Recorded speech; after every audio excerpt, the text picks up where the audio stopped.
আজকের ব্লগটা শুরু করছি একদম সকালবেলা থেকে। তো সকালবেলা এইমাত্র জাস্ট লিকার চা খেলাম। তো এখন কাজে হাত দেওয়ার পালা।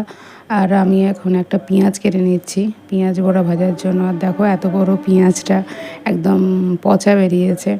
তো যার জন্য সবসময় পেঁয়াজ কাটার সময় আমি দেখেই নিই, তো তার মধ্যেও আবার বেসাবধান হয়ে যায়। তো এই পেঁয়াজটা একদম পচা। তো আমি তার মধ্যে ভালো অংশটা বের করে নিচ্ছি। তো এখন আমার পেঁয়াজ কাটা হয়ে গেছে, আর আমি এখন পেঁয়াজটা নুন মাখিয়ে রেখে দিচ্ছি।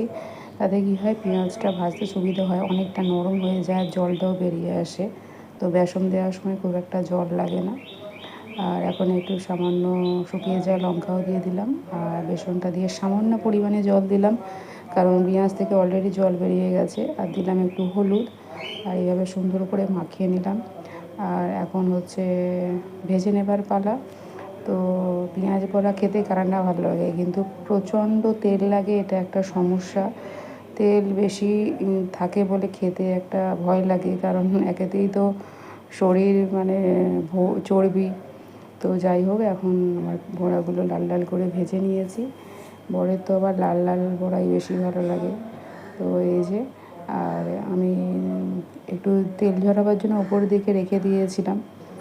আর আবার খুন্তি দিয়ে নিতে গেলে ওটা তেলের মধ্যে বারবার পড়ে যাচ্ছে বলে হাত দিয়েই তুলে নিলাম। আর এই দ্বিতীয়বারে বড়াগুলো আমি ভাজছি। তো দেখা হচ্ছে পরের ভিডিওতে। সকলে সুস্থ থেকো, ভালো থেকো, টাটা।